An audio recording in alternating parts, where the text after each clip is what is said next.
What's up, Side Hustle School listeners? This is Chris Gillibo. Welcome back. Got a great story for you today. It's all about a Florida man who earns more than $100,000 selling t-shirts with no inventory. Now, if you have a good memory, you might recall that about 3 weeks ago in episode 55, we had a very popular story about someone else who earned a lot of money. In her case, I think it was $17,000 in a single month, also selling t-shirts with no inventory. But what you'll hear about today is actually a different model, different platform, and a different process. So apparently there's more than one way to make a lot of money designing and selling t-shirts. And I'll tell you all about this one in just a moment.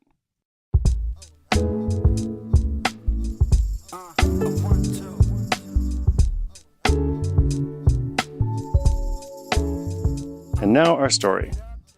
From Jacksonville, Florida, Benny Shu felt like he had struck gold, and he didn't even have to dig around in the river. A former app designer who was curious about how to sell something to people he didn't know, Benny had a goal of entering an all-new line of work. He'd always been interested in fashion, and in particular, t-shirt designs. He first assumed that the best way to make and sell t-shirts was to actually make t-shirts. But when he researched screenprinting, he realized there were a number of problems with the traditional method. First, there was a big initial investment. Then he'd have to ship out all the orders. And even though he was based in Florida, he wanted to travel. So having the responsibility of shipping out orders every day wasn't convenient. Lastly, even if those challenges could be overcome, how would he know that people wanted his shirts before he placed that big order? It all sounded risky and unattractive, so he put the idea on hold. But then a new technology and platform called Teespring came along that allowed him to create shirts with as few as 10 orders and without carrying any inventory at all. There was, however, just one problem. He had no email list or other potential base of customers.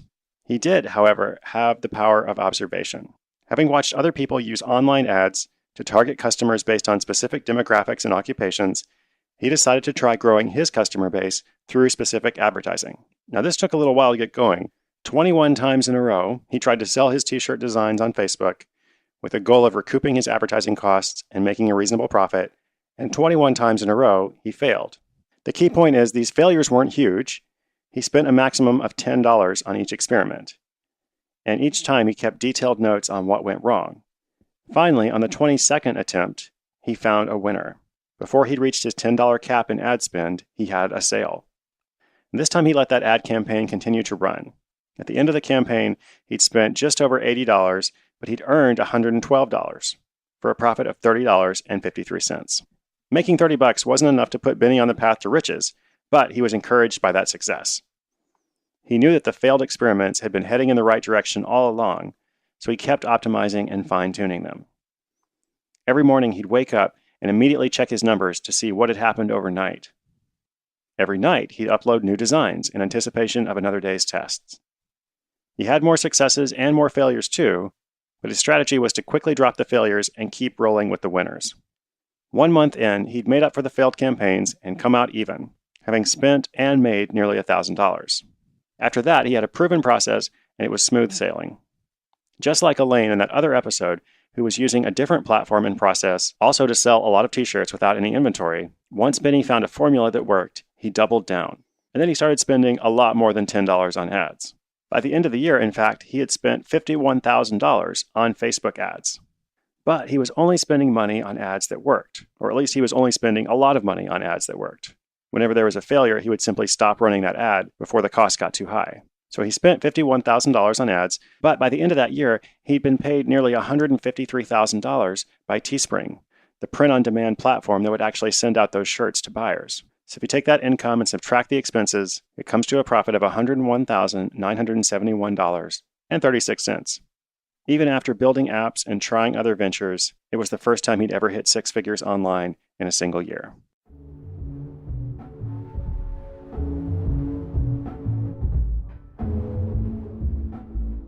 All right, so let's talk about what we can learn from this great success story. I really love what Benny was able to accomplish. Remember, he had no email list. People often think it's really difficult to get started in these things if you don't have an existing audience, if you don't have that email list or a lot of social media followers. But Benny didn't either. This is all about optimization. His success here had as much to do with split testing different Facebook ads and making adjustments as it does with design. So it's not so much about being the greatest fashion designer, it's about figuring out what people wanted and then giving it to them. So if you're a creative person, but you also like to geek out on numbers and data, especially comparing different sets of tests over time, something like this might be good for you. Now, I do usually tell people to be careful with spending a lot of money on Facebook ads or any other kind of advertising, especially in the beginning. It can actually be a good way to waste a lot of money. But here in this story, there's a really clear difference. And the difference is he invested a small amount of money. He went really slow. Even with 21 failed experiments, his maximum loss there would be $210, since each experiment had a cap of $10 per ad campaign. And it was only once the experiment started working that he began spending a lot more money. So the time to start spending thousands of dollars on ads is when you start making more money than you spend, and not before. Congratulations, Benny. I can't wait to see what you do next in the world of t-shirts, Facebook ads, app design, or anything else. And for you over there, it may not happen exactly like this, but maybe this gives you an idea. And hopefully it not only gives you an idea, but you're actually going to go and take action on that idea. That's what Side Hustle School is all about. It's not just about being inspired, it's about taking action on the things you learn so that you can create your own freedom, your own security for yourself, that backup plan, even if you love your job. If you want to learn some more about how this particular hustle works, see a link to Benny's blog, learn more about Teespring, and a couple of other resources for designing t-shirts and selling anything using Facebook ads, just come to sidehustleschool.com/73.